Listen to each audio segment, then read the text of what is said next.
दर्शक बंधु आईसीसी बांग्लादेश को देला एक बड़ झटका। बांग्लादेश क्रिकेट बोर्डर दाबी शुणिलानी आईसीसी पुणी थरे चिठी लिखिला बांग्लादेश टी20 विश्वकप रे भेन्यू परिवर्तन पर दाबी को दोहराई।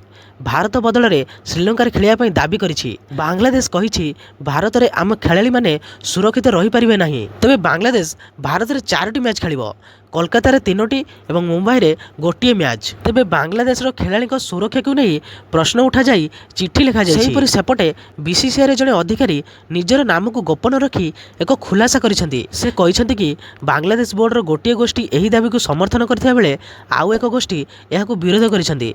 सेमाने आईसीसी एवं बीसीसीआई सह कथा मध्य होइछंती। सेमाने भारत रे खेलिया पई मध्य राजी थिबा जणाइछंती।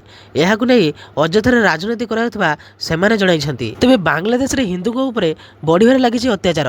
11 जन रु अधिक हिंदू को बांग्लादेश रे हत्या कराइछि, जहार विरोध भारत रे देखिया मिलिछि।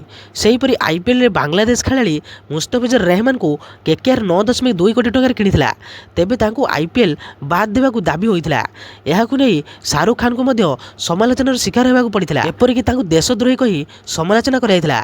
बहु चाप परे बीसीसीआई निर्देश परे तांको रिलीज करथिला केकेआर। आउ एहा परे मुस्तफिजुर को सपक्ष रे तांको बोर्ड बाहरिथिला।